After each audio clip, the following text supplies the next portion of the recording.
here, but welcome everyone to Revel 11. My name is Joni Parsons, co-creator, and along with Monica Smith, who can't be with us today. We created Revel 11 about 5 years ago because honestly, there's something magical that happens when women get together. We hold online events weekly on everything from making soup to parenting and everything in between. And we also host women's retreats here in Washington and also around the globe. We're so happy that you're here with us today. And I have to say, I am super excited to have Natasha Ho here from the Well-Traveled Palate to talk about soup. And today, as you might imagine with this tornado warning, it's very blustery and autumn-like here in Seattle. We are experiencing 25 to 35 mile per hour winds. And I think it's perfect that we're making soup today, Natasha. Thank you so much for joining us. It's definitely soup weather. It's time for soup. It's time to get cozy, make some soup, have some warm bread, and feed the family, right? Right. Well, I would love to talk a little bit about you, Natasha, before we make some soup. Yeah. Did you come from a family of foodies? I did. My mother was an amazing cook. My grandmother, she's originally from Panama, so she would cook Panamanian dishes that I absolutely loved. And my grandfather also, he was a cook in the army, and so he made amazing food too.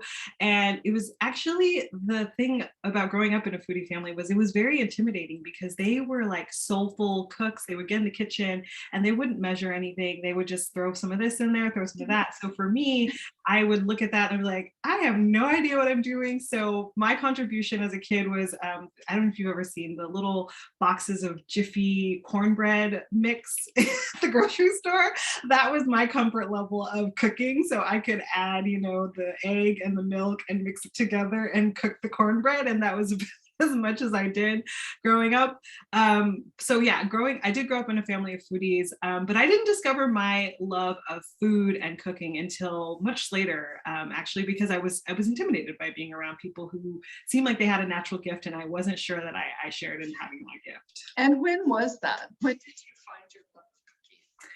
Yeah, my love of cooking really started in college. I had to go off and live on my own. And so first year, the first year I survived on goldfish and Dr. Pepper. And I had a meal college a little too, but my second year, I realized that I probably should do a little bit better than that.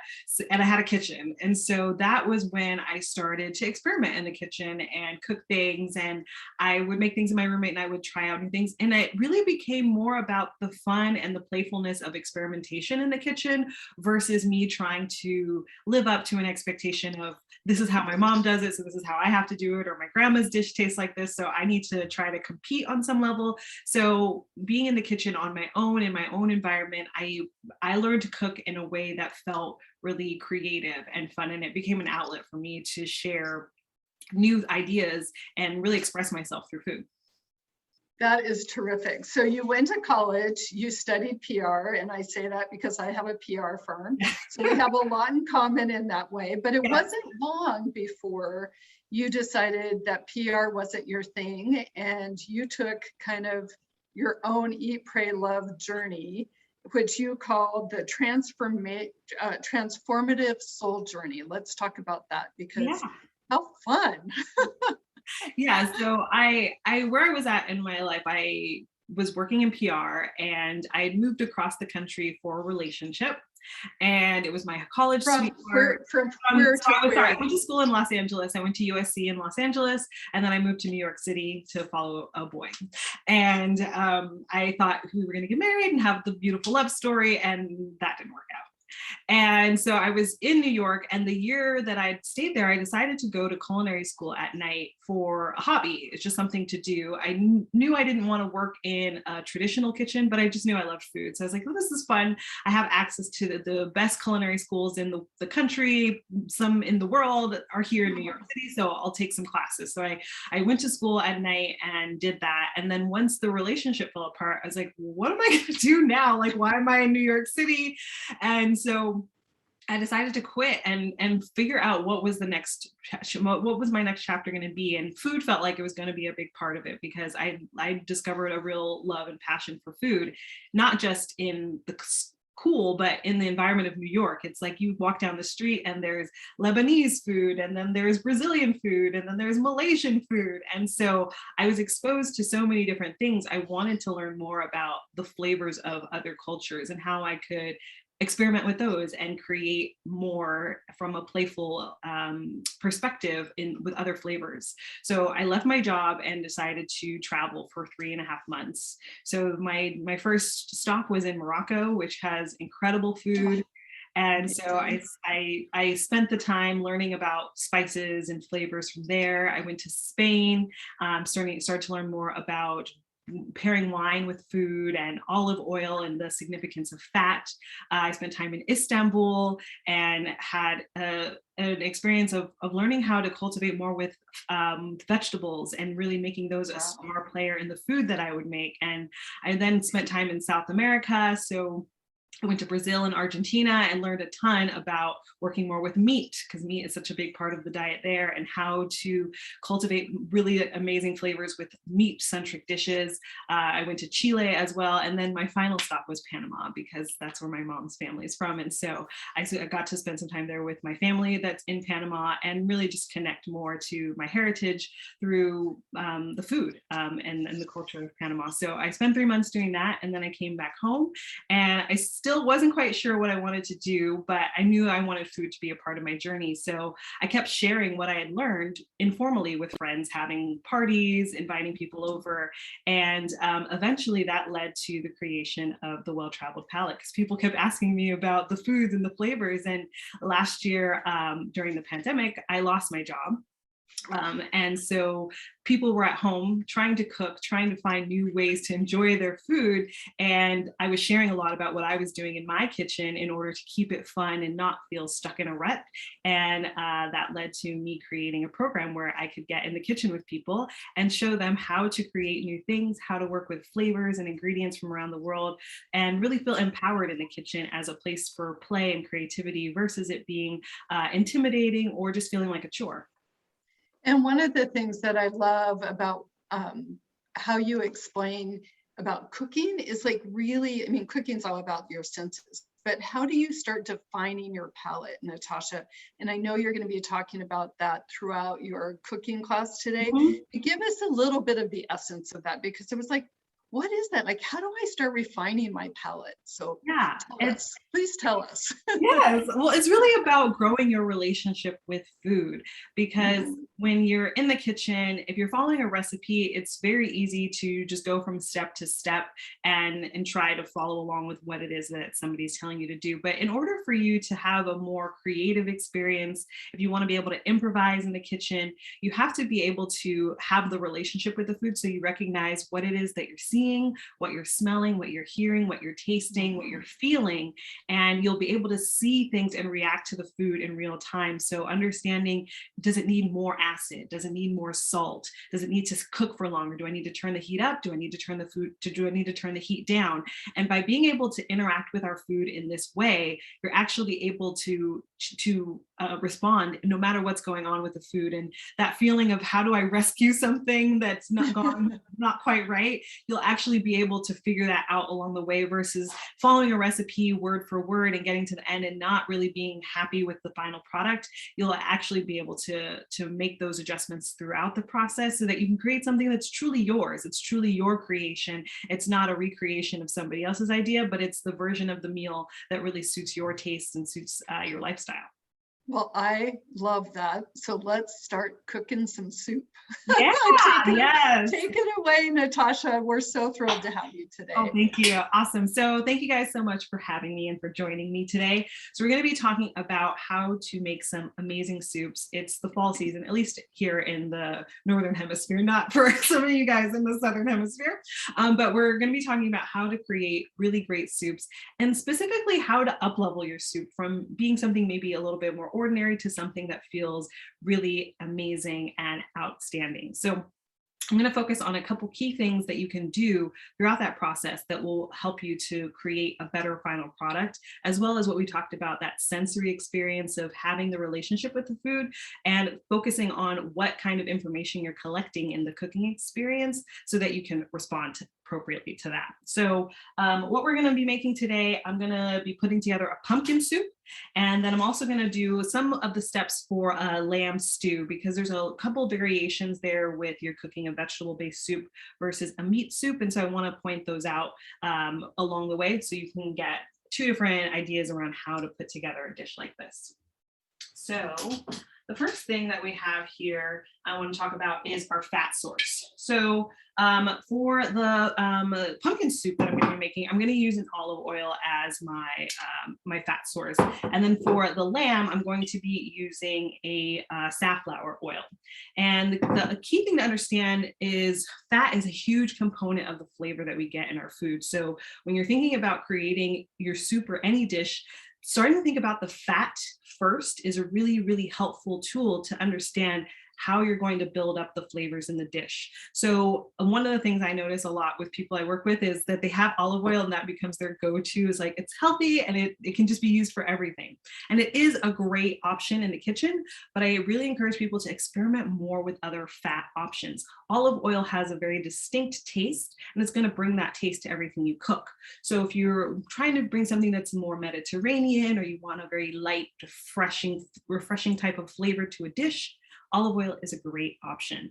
But there's the other fats. You can use butter as another option if you want a more rich taste to something, if you want something that's very Northern European inspired. So if I'm making dishes from places like Scandinavia or from Ireland, I lean more into my butters, my thick, heavy fats.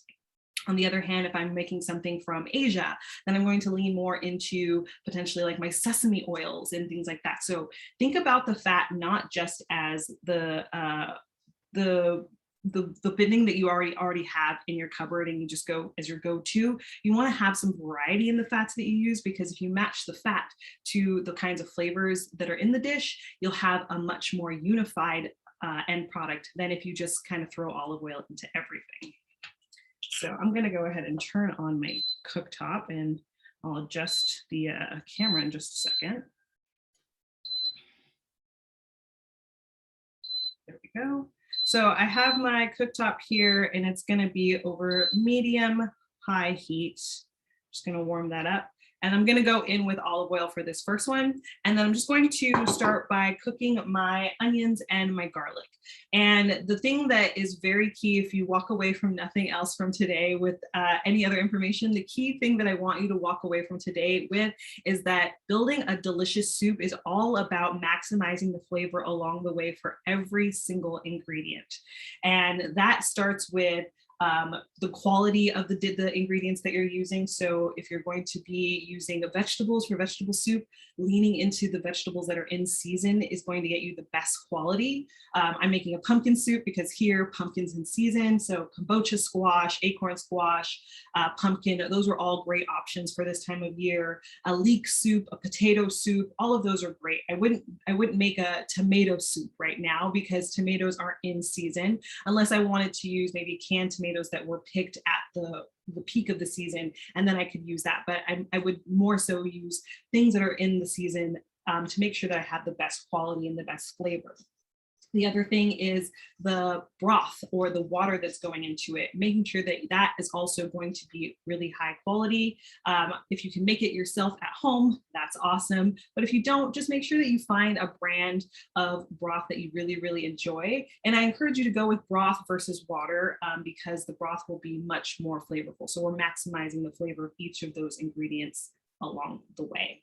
And then the other thing that we do that is often skipped by lots of people is we're going to be cooking and browning all of the ingredients before we start to make those into a soup. So the onions and the garlic are going to get some color and brown caramelization on them, as well as all of the vegetables. So do not skip this step when you're making your soup, because this is really what takes the soup from feeling really flat and feeling maybe like tasting just like vegetables to really feeling like it has more complexity of flavor.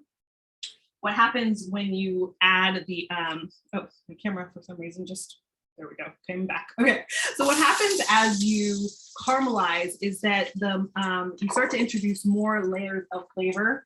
You're going to have more bitter flavors, nutty flavors. You're going to have more savoriness introduced as well. So all of that happens as you start to brown the vegetables and caramelize them. So don't skip this step and go straight to just throwing everything into a pot of broth. When you do that, you're really going to end up with a much flatter taste to the soup in general. So I'm gonna tilt my camera down right here so you guys can see what I have going on here. So I've just gone in with my onion and my garlic into the pot. And that's just gonna spend a couple of minutes getting some color. I don't want the garlic to be in there for too long, so keep a good eye on that.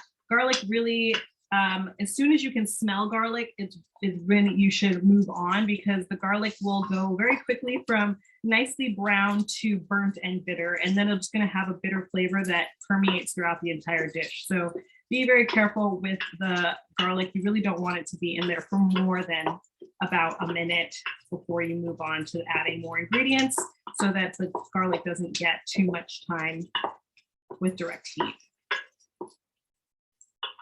Oh, sorry, starting to smell so tasty.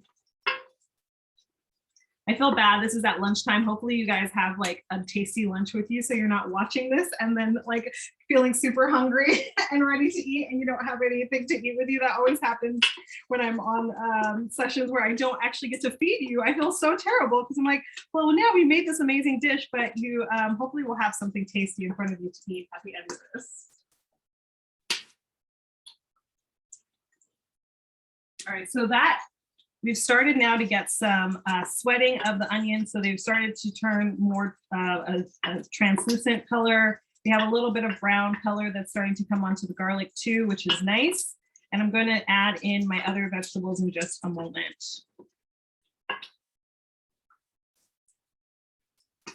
So I've got some carrots and celery. And carrot, celery, and onion is very common base that you'll see for lots and lots of soup. They have a strong aromatic, they all have strong aromatic qualities to them, and they provide a really nice balance of flavor that you can build on top of. If you don't want to use onions or you don't have onions, you could also use leeks as an alternative. I've also used green onions. If you don't have carrots, I've also used bell pepper as an alternative to the carrot. For the celery, I usually sometimes will just leave the celery out, honestly, if I don't have celery with me.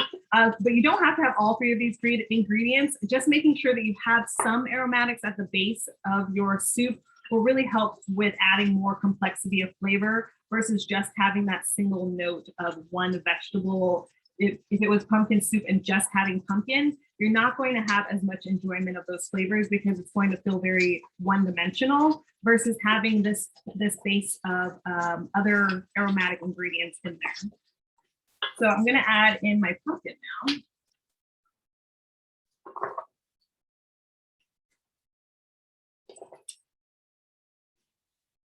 And for the pumpkin, all I did to prep this pumpkin is I had a whole pumpkin that I had purchased. This is a sugar pie pumpkin. And all I did was, make sure that goes into focus there. There we go. All I did was I quartered it, and then I used a vegetable peeler to remove the skin from the outside. And then I just removed the inner seeds and all the stringy flesh part.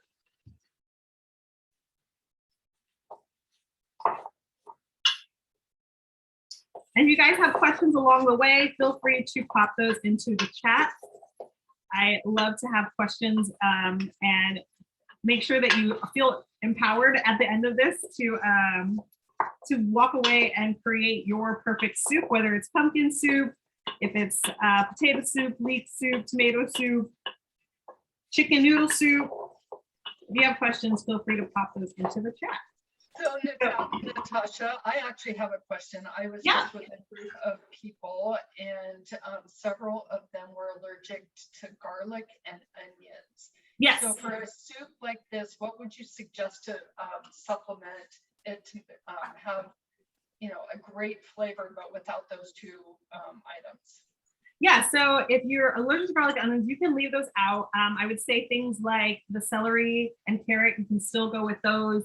I've had clients who've used things like nutritional yeast or aminos to also add more flavor to the dish. And you don't have to saute those at this stage with to brown them, but later on when they were trying to create a balance of flavors, using those to help add a little bit more depth of flavor as well, if you're going to leave out the onions and the garlic. Okay, thank you for that. And then we also had a question about canned versus fresh pumpkin. What's your what was the first part? What about using canned pumpkin instead of fresh pumpkin? Canned pumpkin versus I've not tried actually making soup with a canned pumpkin before. That's a really good question. I think what would be fresh is always better, right? Yes, I was like, fresh is always better. It is. I'm just trying to like work through in my mind, like how would I do that with canned pumpkin? I think you could possibly make it work if you do all of these steps and then you add the pumpkin.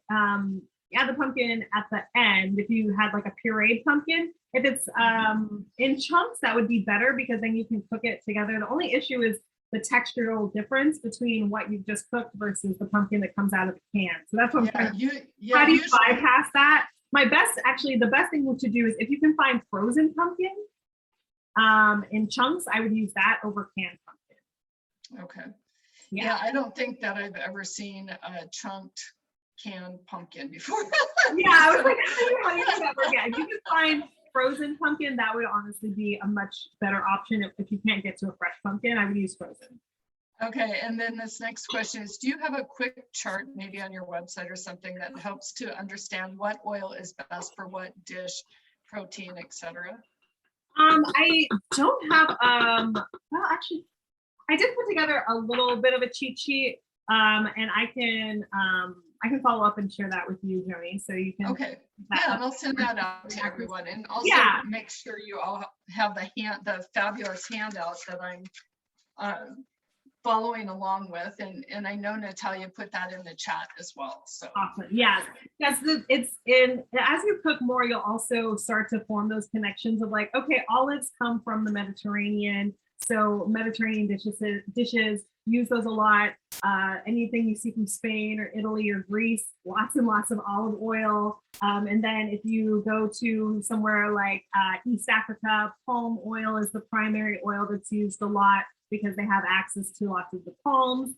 Similarly with if you're in Southeast Asia, a lot of palm oil is used in those dishes. You'll see lots of, in the US, lots of butter, lots of lard, because we had lots of pigs and lots of cows. So we have those types of fats used in our dishes a lot. So as you start to just to pay a little bit of attention to like what grows there, you'll start to have a bit of an understanding on what fat will go well with that particular style of food or that cuisine. Great, thank you so much, and I'll let you get back to cooking, and I'll. Oh, great. So I'll go ahead and tilt this down one more time so you guys can see what we have going on here. So I've just been cooking this for a few minutes. You can start to see those already on some of the pieces. We're starting to develop some color. There's a little bit of brown color that I'm starting to pick up on my carrot here. And that's what I'm trying to get across all the vegetables that are here in the pot. I really want that lovely brown color because that is letting me know that more flavor is starting to develop on those vegetables. This isn't about having super pretty vegetables right now. We want that color so that we have more notes of flavor. We're going to have sweet. We're going to accentuate the savory flavors, a little bit of bitterness. all of that will come together to give more of that multi-dimensional flavor that I was talking about that you want from your soup. So I'm gonna let this cook a little bit more. I'm gonna put this over on another burner, and then we'll start with some of the elements for that lamb stew that I was talking about. Let me go ahead and put this to the side.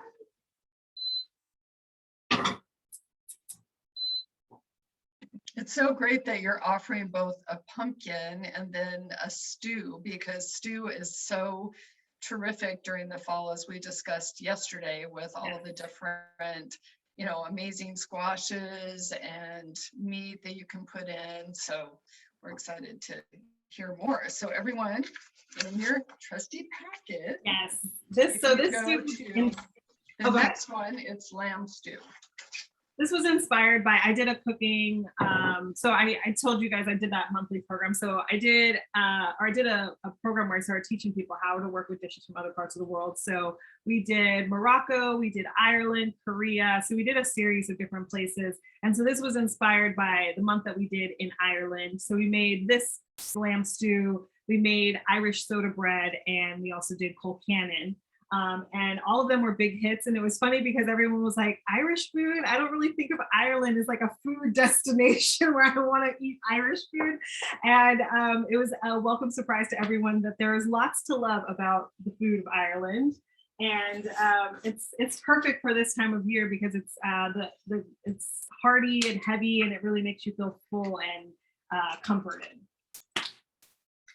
So for the lamb stew that we're doing here, I actually have some lamb bits here. I need for making a stew, the best options for your meat are to have a meat that is from a more muscular part of the animal. So if it's beef stew or lamb stew, you're going to want to use meat that comes from the haunches or from the shoulder region of the animal versus those tender parts of the animal, because in order for the flavors to develop in the stew, it needs to cook for quite some time.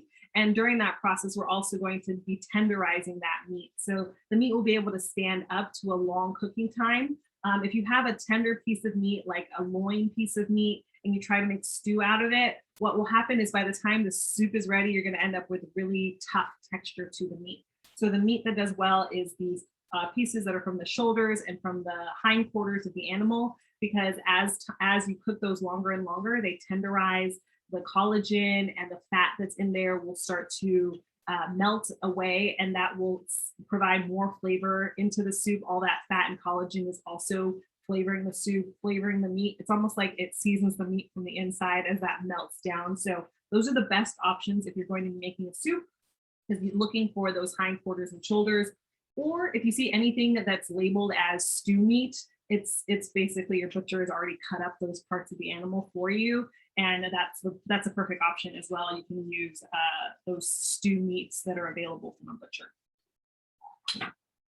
So I'm just warming up my pan right here. Always super important to make sure you allow. Oh, I stepped out of frame, and I don't know why my camera today seems like it's adjusting much slower than normal to auto focus. So make sure that you warm up that pan beforehand. We don't want any of the food going into a cold pan. What usually will happen when you have the cold pan is that you will, for meat, you can end up, for things like steak and stuff like that, what you'll end up doing is the outside of the inside of the meat is not going to be cooking at the right rate for the outside and inside to be done at the same time, because the inside of the meat is going to be cooking while the outside is still waiting to get cooked to the right texture and temperature. And so what often happens is you overcook the outside of the meat, or you overcook the inside of the meat while waiting for the outside to be ready. So it's going to chop up a few pieces of this lamb. And so the key thing here with putting together the lamb stew is we're going to brown this meat before we put it together. So Natasha, can we see what you're doing right now? Yes. That'd be great. Put this over here so you guys can see. I was just trying to pull my meat out of the packaging.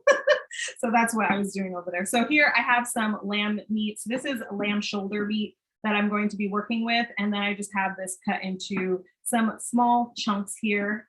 And I'm going to brown this when it goes into, before it goes into my stew. So before I do the steps that you just saw me do for the pumpkin, where I was cooking that the celery and the onion and the carrot together, I'm separately going to do the same process to the meat because I want to cultivate a bunch of flavor here in the meat. And I want to sear this off so that it gets lots of flavor. The best thing to do if you're going to sear meat is to follow a process I call purr. The first thing is pea. So you're going to pat your meat dry. So the meat needs to be as dry as possible. Water will slow down the process because in order for the sear to happen, we have to get the temperature of the meat up to about 325 degrees. And water will have to first burn off and bubble off at 212 before we get to the point, or 100 degrees if you're in metric system, before we get to the point of that nice browning happening. So we want to make that happen as fast as possible. So get rid of all the water on the surface. So that's P. The next thing is you use a hot and heavy bottomed pan. So we want to make sure that for this process, you have a pan that is going to be able to hold some heat and it's going to be very heavy because we're going to keep our temperature pretty high for this process. So cast iron is a great option here. Stainless steel will also work. Would not recommend anything that has a Teflon type of cover to it. That is not a great option for searing anything. And then the next thing is R. We're going to resist the urge to move the meat around. So once we get this lamb into the pot, we do not want to be stirring and moving things around a whole bunch. We want to let it sit and have contact with the surface of the pan so that we'll get that wonderful brown color, that wonderful crisp texture on the outside. If you move it around too much, you're not actually going to give it enough time for it to cook and get hot enough to get that texture and color that we want. And the last R is resting the meat, which will happen after we are done. So let me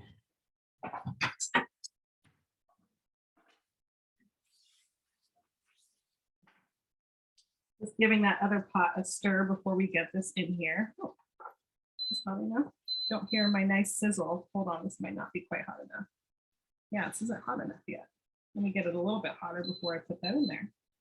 So the thing we want to, as soon as that meat hits the pot, I want to hear a nice sizzle happening, and I don't. So if it doesn't give you the signature sizzle that you're looking for, go ahead and turn the temperature up or let it warm up a little bit longer before you get your meat into the pan. Because if we don't, like I just said, if the pan's not hot enough, then our meat, one, is just soaking up extra fat for no reason. And also it's going to take longer for the outside to cook, and the inside will already be cooking. So that should be, there we go. Nice, see some sizzle there. Now we go, there we go.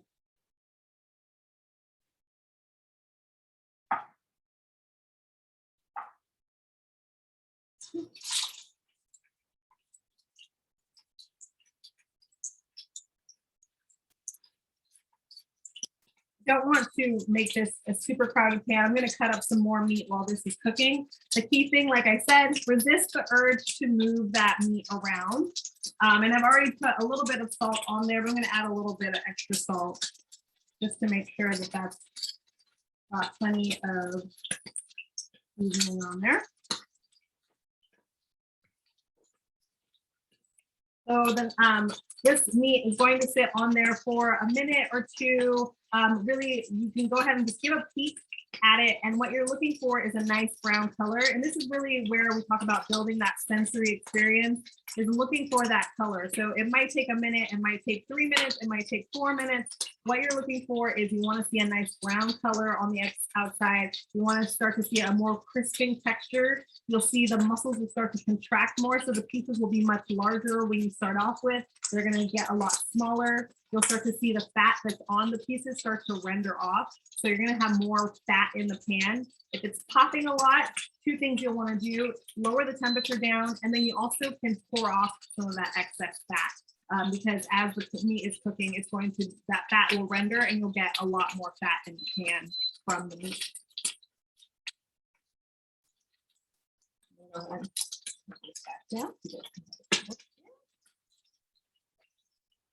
very quickly, you're starting to see there's a lovely, there we go, a lovely browning that's happening on this meat here. And that's exactly what it is that we're looking for, is that nice brown color to show up.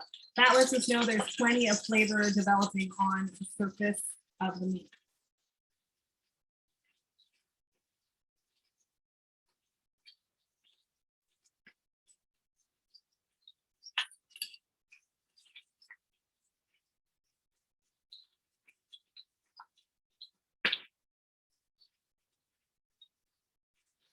Natasha, what is your other favorite kind of meat to put into stew? Oh, I love chicken stews, and I use thigh meat for that because it's much more flavorful and also has more, will stand up better to that long cooking time. We talked about like you need the shoulder and haunch meat. So thigh meat is the best option if you're going with chicken. That will be able to stand up to a long cooking time for a stew. So I love a good chicken stew. I love beef stew too. My husband's favorite is beef stew. So either lamb or beef. One time I was gonna make beef stew and I had done this part and I realized I was out of potatoes. So I went to the store to grab more potato and I came back and he had eaten all of the lamb meat that was there. And then you have vegetable stew. What? Oh, he's like, I'm sorry. He's like, I just saw meat there and I thought that is so funny. Best laid plans, right? Yeah. So yeah, we didn't have lamb stew. We had potato soup instead of lamb stew. That's so funny. Put this closer to the center to get a little bit more heat on there.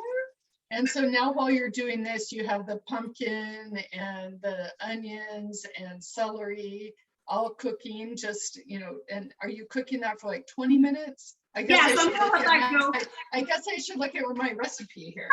Yeah, it's gonna go for about 20 to 30 minutes it will go. And that during that time period, I'm gonna be getting more color, browning. I'm also gonna be tenderizing. It's very key for the soup. We want a nice smooth texture to the pumpkin soup. So we have to tenderize during that time period as well.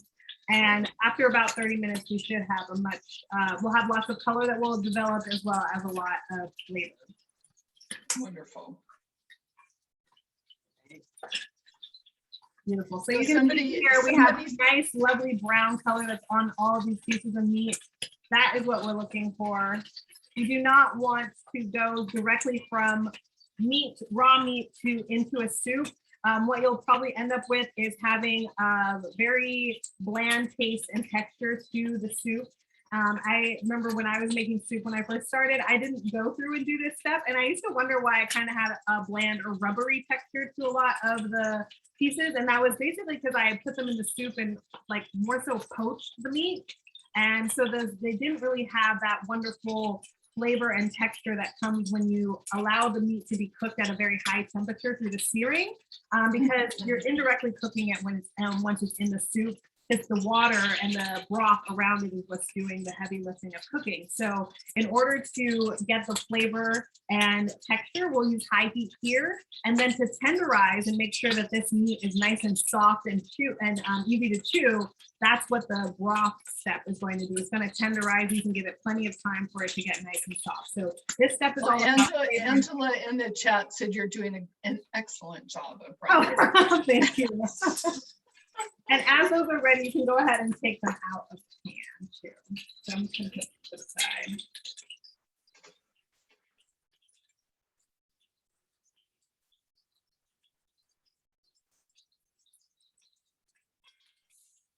Then are you just putting those on a side dish until, yeah. Okay. These will just go to the side, and then what I'll end up doing is I'm not going to do all of the meat now since we have about 20 more minutes, but what would happen is I would do all of my meat, and then I would move on to doing the vegetable step, which is what you guys just saw with the pumpkin. So after this, my pumpkin, my carrot, my onion, and my celery will go into the pot. And you leave all of the wonderful bits that you'll get on the bottom of the pot. Do not clean the pot out. You want all of that little brown stuff that's starting to form on the bottom. It's called the fond, and that is wonderful flavor. So what will happen is we'll cook the carrots, the onion, and the celery. You'll get even more stuff stuck to the bottom of your pot. And then No. as we add the broth, that the broth hitting the bottom of the pan is going to lift all of that off the bottom of the pan, and then you'll mix it all together. So make sure you scrape all of that once you get the broth in there, so that you will get all of those flavors combined into the soup. So Natasha, would you make any adjustments at all if you were doing something in an Instapot or pressure cooker? No, so when I make soup in the Instant Pot, when I do any kind of stewing, I use the saute setting first in the Instant Pot. So I saute my meat in the Instant Pot, and then I add all of my ingredients on top of that, and then turn on the Instant Pot for like a slow cooker setting or whatever other setting I'm using. But I always make sure to still do this step. And the nice thing is the Instant Pot has that saute option. So you can do this in there and you don't have to use multiple pots. Okay, great question, and thank you for that. Oh, Okay, yeah. keep cooking soup. All right, I'm going to switch gears now. Let me go ahead and go grab my other pot. 1 second.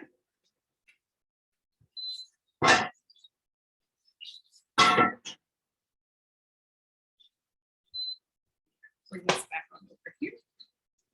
I'm going to get this stirred so you guys can see what I mean about the stuff sticking to the bottom and how we want to save all of that. So this is my other pot here of vegetables. And you see I have a bunch of little bits that have now stuck to the bottom of the pot. That is A-okay. All of that will go to good use. And I've actually, if you're trying to make soup faster and you don't have a lot of time, the best thing to do is cut your vegetables even smaller. That will help them to cook faster.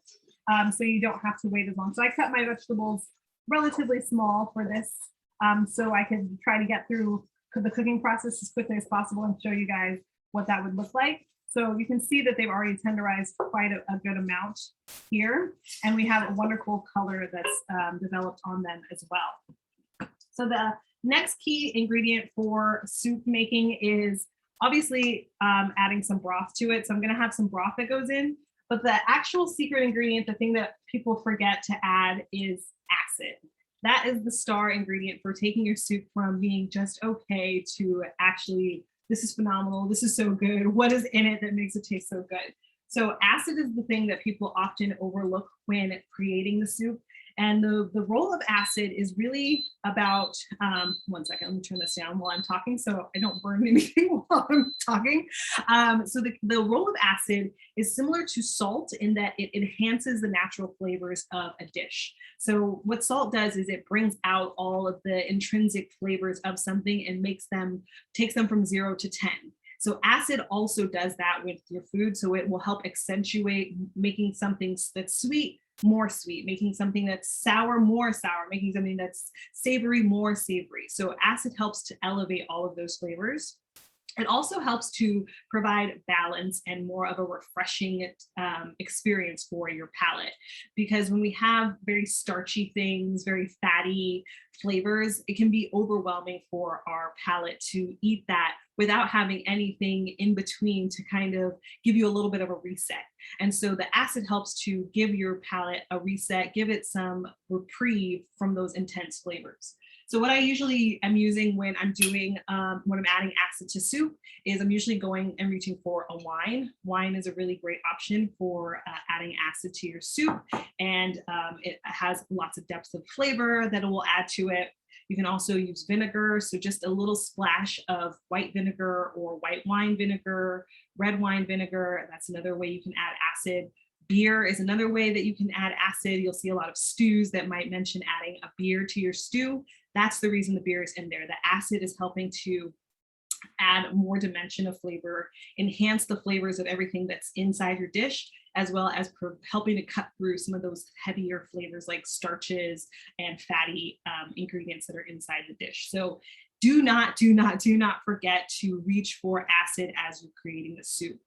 Just as you would add plenty of salt make sure that you're adding an acid that will help to balance out all the flavors in your soup. And the best time to do the acid is once you are finishing off the soup, as you're tasting it and you're like, what does this need? You can add a splash of wine and see, is that helping to bring out more balance? And before you add a bunch more salt, always make sure that you've added acid first, because what might be missing is a little bit of acid, a squeeze of lemon juice, a squeeze of lime juice. All of those things can help provide that extra something that might taste like it's missing from your dish. So I've turned this down because I was chatting. I'm going to turn this back up and get some broth into this pot.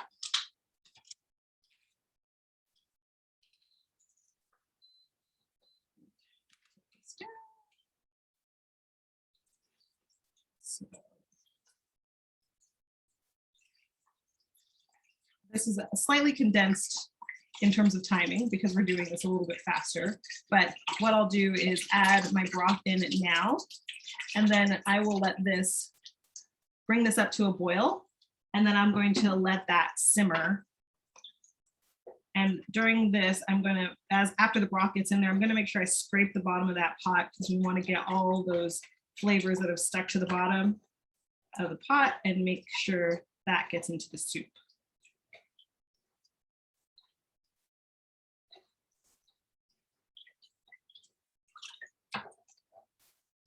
Natasha, it's looking so good. I mean, we could be very hungry. I'm sorry, like I said, I'm sorry you're not here in my kitchen. If you want to drive down to Tacoma, Joni, you're welcome to come on down to Tacoma. No, it's just about an hour away. It's perfect. Yeah. I'll hop in my car right now. It looks so good. Yum.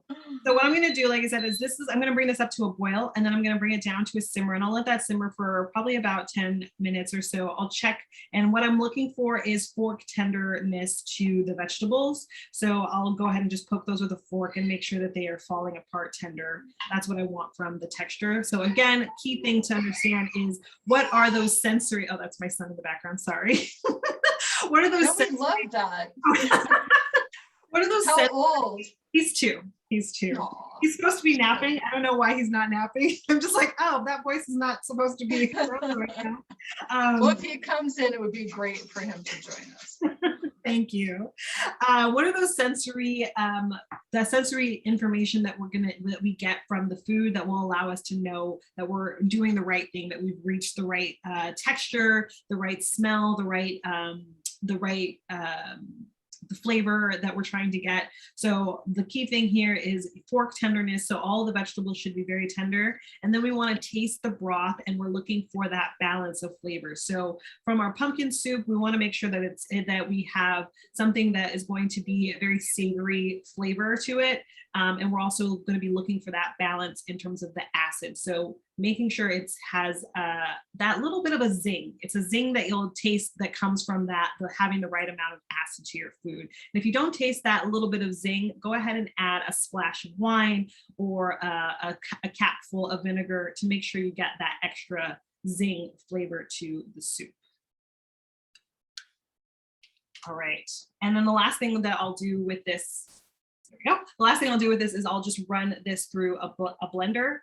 You can use a regular counter blender, or if you have an immersion blender, you can just do the immersion blender directly into the soup once you give it a little bit of time to cool down. You don't want to do that when it's boiling hot.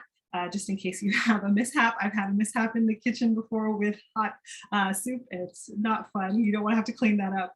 So just make sure you allow it to cool down a little bit before you blend it up. But this is just going to simmer away for maybe another 10 minutes before I should have soup ready for lunch. And do you, Natasha, what do you serve with soup? I mean, typical things might be a salad, or is there a salad that you would serve, like a specific one for this? Yeah, what I love to do is add more flavor and texture into the soup itself to make the soup feel like it's more substantial as a meal on its own. So for like the pumpkin soup, the recipe I shared, I like to finish it off with a little bit of coconut milk on top. I'll also add like croutons on top, or I might add a little bit of the pepitas, the pumpkin seeds on top, and that's a nice bringing different types of expressions of the same ingredient into the dish. So we have the pumpkin soup with the pepitas on top, or you could do other kinds of nuts. I'll also sometimes fry herbs and stick those on top. Sage or thyme or rosemary are great to mix with this. So those are usually when I have soup and I'm trying to make it really feel like a meal, I'll try to add different layers on top of it. So it's not just soup by itself, but you get different kinds of flavors and texture. And the texture is the here. Well, hello, let's see. Yeah, this is Leo. Leo. Look at, hi buddy. What's his name, Natasha? Yeah, this is Leo. Hi, Leo. Nice to see you. Thanks for joining us. Take your nap, mister. You're supposed to sleep. He's sleeping. Sorry. But yeah, so that's really what I focus on, is making sure that there's lots of texture, because soup is very simple, smooth texture. And so what might also be missing from the experience is that we don't have that variety of texture in our mouth, and it makes it feel less satiating. So I try to bring in more different kinds of texture. A salad is another great option because you can add more crunch, more smooth or creamy kinds of textures, making sure that that has a variety of different things that are happening in the mouthfeel of the salad will help. And then for soup, I also just love, like crusty bread served on the side. If I'm doing things like stews and chilies, I love cornbread, I love biscuits, crackers, all of those are great on the side. Yeah, it tends to be bready kinds of things that, you can all that lovely soup with. And my husband will always put, a steak on the side of anything. So just put a steak on the side. But yeah, usually I'll pair it with something that's like hearty, like bready items, or a salad is nice and to bring more texture. Wonderful. Well, a steak and a salad and soup, interesting combination, but pretty typical for a guy, right? Not so much for maybe the gals on the line. So yeah. If you're very carnivorous, I don't judge at all. But I mean, that's why lamb stew is very popular in my house, because you can mix your meat right into the meal. Yeah, and we have a couple of minutes left, about 7 minutes left, but talk to us a little bit more about the lamb stew at this point. Yes, so for the lamb stew, what I would do from here is very similar to what you just saw with the vegetables. So that would cook with the carrot, the onion, and the celery. And I would, in terms of the acid that I would use there, red wine is a really good option for pairing with a red meat, a heavier meat like that. So if I'm doing things like chicken thighs, beef stew, lamb stew, I love to pair those with red wine, because it will be able to stand up to the bold flavors of the red meat. And then I would use a broth that will also match with those flavors. So for my pumpkin soup, I went with the chicken broth. You could also use a vegetable broth. It's a much more mild flavor to that kind of a broth, versus my lamb stew. I would probably go with, I have like a beef broth. That would be the best option for a lamb stew, because it will pair really nicely in terms of the flavors, and it'll have that more meaty texture that will be a nice complement to the meatiness of the lamb in the lamb stew. And then in terms of finishing that off, I usually like to use things like root vegetables to finish that off. And I'll add potatoes and turnips to finish that off. And so the lamb stew, once I've done the step, and actually I'll go ahead and show you guys, because this just came to a boil. So once I've gotten to this stage, it would usually be my, oopsies.